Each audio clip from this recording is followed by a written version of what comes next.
With great power comes great responsibility. My content existed because I tried my very hardest to be an absolute and utter realist, especially with uncomfortable truths. I was pointing out that very uncomfortable. Is that a truth? It's an uncomfortable truth in many parts of the world. It's not a truth that I'm happy about. I don't want to be seen as a negative influence in the world. I know that there's a whole bunch of men. I get thousands of emails a week from men whose lives I've saved. I get thousands of emails a week from men who are on the verge of suicide and I've saved their lives. I believe in protecting and providing. I've been misunderstood. I don't want anybody to be offended by anything I say. I want to be a positive force in the world. I don't want anybody to hear what I say and make them feel bad about themselves. I want all people to live righteous and good, whether they're male or female. I think righteous is living true to your heart and knowing that you're doing good by people, not snaking anybody, not lying to anybody. I know I live a very righteous life. The government is not capable of helping the poor.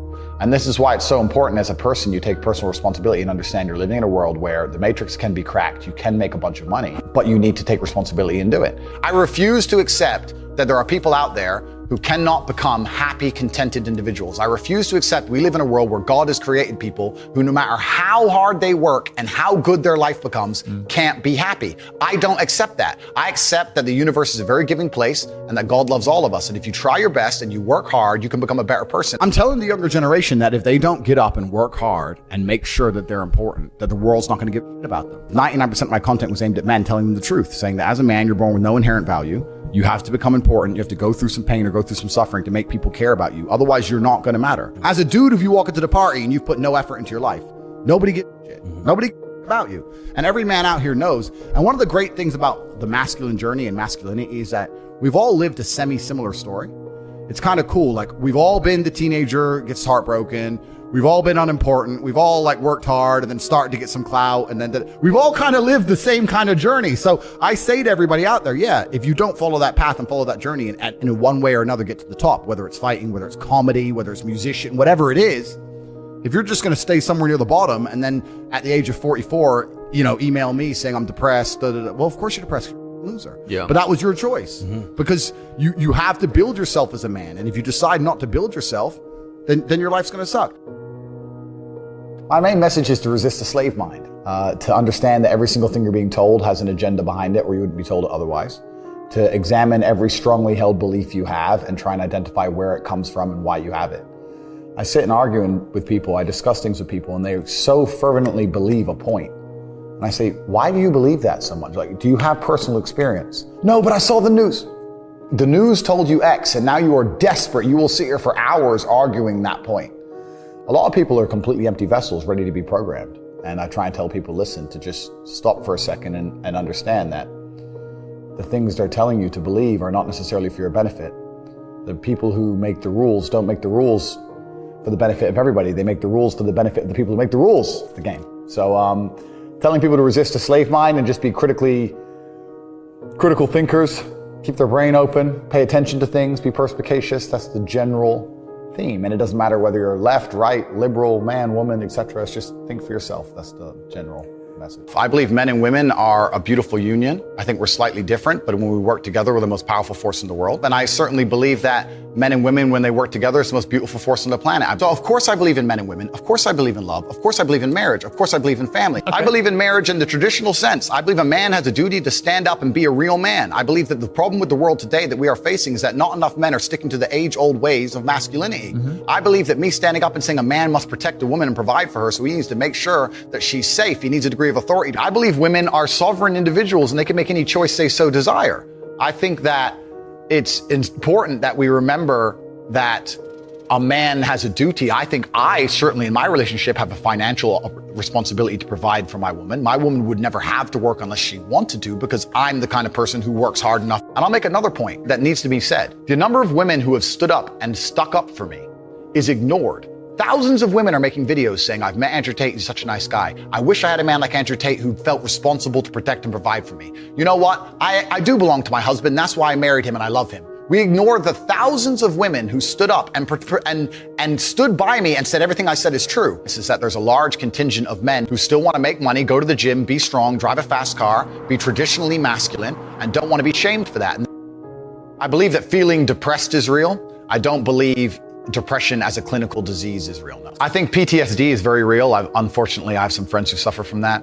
I know that feeling depressed is real. I believe that the number one power you have against these things are trying to take control of your own mind and affecting your own life. I believe that it's not healthy to hand over all your power and believe that depression is an outside disease that you can't affect. I know that when I've had difficult periods in my life, and also many of my friends, like I've said, suffer from PTSD and been through terrible things.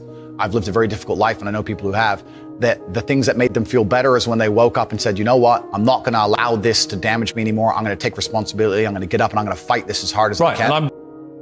If someone comes to me and says I'm clinically depressed or I feel very, very sad, I would say the first thing you need to do is stop accepting the identity of a clinically depressed person. Stop accepting you have no control over this. And what you need to do is stop identifying that way, and let's work together to try and fight against it. A lot of people who are clinically depressed are suffering with something in their life, and if you fix the problem in their life, perhaps they won't feel depressed anymore. The thousands of people who have emailed me saying, my doctor told me I was clinically depressed and it's a disease that I have got in my brain and I can't be fixed. And I started listening to you and I realized that that's not the case and I can fix my own life, and you're the only person who has ever helped me. I believe feeling depressed is real.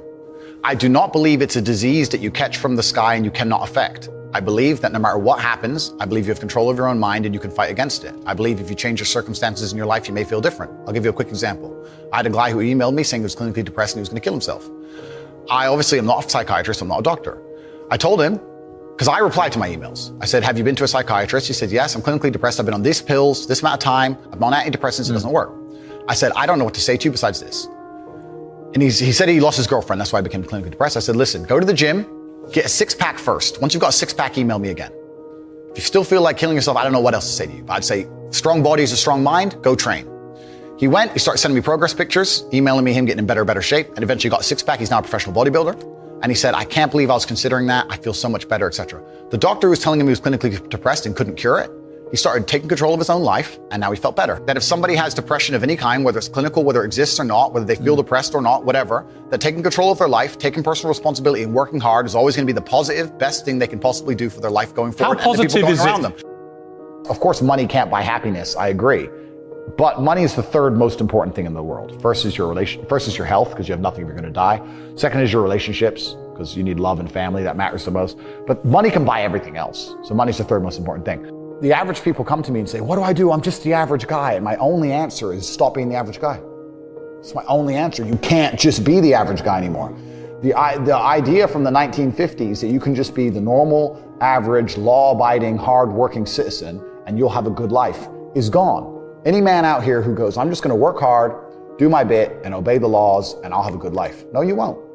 No, you will not. Just doing your job is never going to make you rich, because you're just going to be taxed into infinity and you're going to stay broke. So just obeying laws and doing your job now has set you up to be a peon and a slave for eternity. You have to get yourself in a position where you're making enough money. You don't know what to talk about, then you don't understand money. So go learn how money works. Go learn how a bank works. Go sit on YouTube for free. You don't just pay 50 grand in 4 years like a university. Go sit on YouTube and understand money, banking, or the real estate market, any of it. Understand the last housing price crash, why it happened. Understand mortgage rates and how that's affected by interest rates. Understand it, and then go sit with someone else who understands it and talk about it. People should, even if they haven't got a penny in the world, should be going to these meetings about real estate, about investing, that especially if it's cheap, they should go. Just meet other people who at least have money. Have conversations about money. Talk about it. How are you going to get what you don't talk about? And yes, the cycle of precipitation, right? So a cloud comes, it rains, it falls down to the ground, it goes under the ground, whatever, goes into a stream, it moves into the stream, goes to the ocean, evaporates again up into a cloud, floats somewhere else, falls down again. It's always moving. That's how money is. People think that money is in these large, stagnant pools hidden in people's bank accounts. That's not really true. Money is constantly moving all the time. And if you can find a way to get in between it and stand in the right place at the right time, you're going to get wet. I think that's the new modern way to view the world. It's an attention economy. It doesn't matter what you do. If you're getting attention, you'll make money from it. One habit that people need to adopt, and this is a habit I had for a very long time, and I've actually recently cleared it from my brain because I've reached a point where peace of mind is worth more than money. But every single time money is spent, you need to identify how your money was taken from you. And I say taken because money can't be made. Money is taken. Because the only people who can make money are the governments. If you're a government, you can make money. You can print it from thin air or a bank. But if you're a person, you're not making money. You're convincing other people to give it to you. You're taking money from others. So every single time you spend money on anything, you need to identify how it was taken from you. When you go and buy a coffee, don't just go buy the coffee and sit down. Sit and say, why did I buy this coffee? Okay, I really wanted coffee. Yeah. But then why did I go into this store and not that store? Is it better advertising? Does it have less of a line? Do they have seating? How did they convince me to come in here? How much did this coffee cost? £6. What's the profit margin on that? Probably £5.50, £5.80 probably by the time. The cup probably costs more than the coffee. The coffee is just water. How did they convince me to spend £6 in this place? And when you sit there and analyze and you all start to learn little lessons about business, you'll learn about the importance of the signage. You'll learn about the importance of there being no queue. Yeah. So that if you ever run a business, I'm telling you, I say with my business, my people all the time, faster. All the time, quicker. Yeah. Like I have a couple businesses that are physical. I'm like, I don't want to see a line. I don't want it to see empty because it looks bad. So when there's lines, you work fast. When we're down to 1 or 2 people, you take your time, you talk to the customer. Right. You keep it so there's like always one person at the thing. Like manage the line. Like people don't think about this stuff. No one's going to sit and wait in a long queue. Maybe some idiots will, but people like me won't. We got shit to do, right? My time's worth money. I'm not going to stand and wait in a line. So you have to identify how your money is taken from you. If you start doing that with every single time you spend anything ever, you're going to start to identify business opportunities, and you're going to sit there and you're going to have coffee and you're going to go, you know what? They could have sold cake and they didn't. Could I outcompete this place? Let's imagine I had the money to start a coffee shop right next door. How would I outcompete them? Well, I'd have cake because they don't have cake. Also, most people in here are businessmen. And the guy serving some dude. No, we need a cute waitress. His ass is fired. We need a chick. Put a chick here, put some cake in. Financial Times, business people in. People don't even think about this stuff. They don't use their brain ever. They don't ever look around and realize how they're spending their money. They don't look around and look at which businesses are successful. They don't look around and pay attention to anything. They don't look at the world and all the things that are happening and how it can benefit them. None of it. They don't look at any of it. They're too busy following the circus. That's why it's clown world.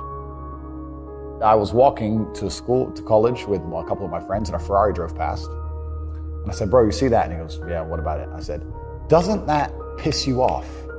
I must have been about 16. He goes, why? So this dude has 400 G's for a car, 400 grand. I'm walking 4 miles to college because my mom hasn't got any car. He has 400 grand. Do you think he works a job? Do you think he's behind a counter somewhere? He knows something about the world that I don't know. And they were like, well, he's rich. I'm like, yeah, I know. I didn't say he wasn't rich, dummy. I'm saying he knows something about the world I don't know. And I was intrigued and it angered me. I couldn't sleep for weeks. I was pissed off. Every time I saw somebody with genuine money, I understood that everything I was being told and taught and they were trying to make me believe just simply wasn't true. I was like, none of these people are getting these things by following the path that the system is trying to make me follow. And everybody intrinsically knows this. If you go to if you're at a BP, you're at a petrol station, and I pull up in my Lamborghini, nobody goes, wow, he went to school. Yeah. He studied hard. And they do that because they know that the easiest way to amass wealth is to break the rules, because the rules are not designed to allow most people to make money. You can make money within the rules, of course you can, but most people don't. Most people who follow the path work, consume, die. That's it. So I always knew the same thing as you, and I knew there had to be another way. I knew that just working for money was a paradigm that wasn't true. And then you understand making your money work for you, and you understand delinking your time from money. Yeah. You start learning to understand these things, but eventually you build a system and you build an ecosystem like me. I have 60 or 70 people work for me all around the world, and things just happen and money just kind of appears as long as everything's well organized. I mean, in my experience, like imagine if I didn't have all this money and I had to go get a job again, I'd get a sales job because I've always been a salesman. And I think that's a very important life skill to have, to be good at sales and to deal with the stress and have a commission-only environment. But I don't know if they even teach sales in university. Yeah, it's all garbage. They don't teach anything important. They just teach anything. They teach things that are going to keep you inside the slave mind. And they want you to go to school and then go to college and then go to university and get in debt. And you have to be in debt so that now you have to work. And you're working and you're in debt, and then they want you to take on more debt if possible in the form of a mortgage, which a lot of people do, which we can talk about because I know you're the property guy. Yeah. And then you're in debt now, and once you're in debt, you can't really quit your job, and it's very difficult for you to leave the country. And now they can hold things over you. That's the goal. It's all about control mechanisms, and the system is very well designed to make sure that people are conditioned to obey. It's very hard for the average person to say no to anything. Unless you have millions and millions and millions of dollars, it's very difficult to even have an opinion on subjects. That's the thing about being a man, and that's what I was saying to the kids. It's like, look, you need to get up, and it's going to be very, very difficult. The world's getting harder and harder, especially for men. It's all clout, it's all status, it's There's no way you're going to matter unless you get up and you work extremely hard.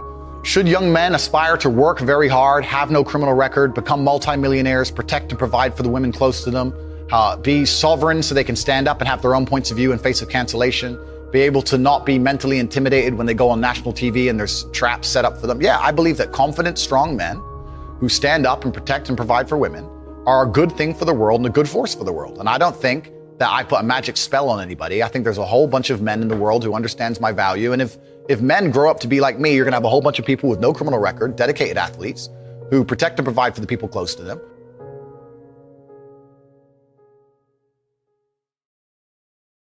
That's the end of the video. I hope you learned something. If you want more, subscribe so you don't miss a video, and comment down below your thoughts. Bye.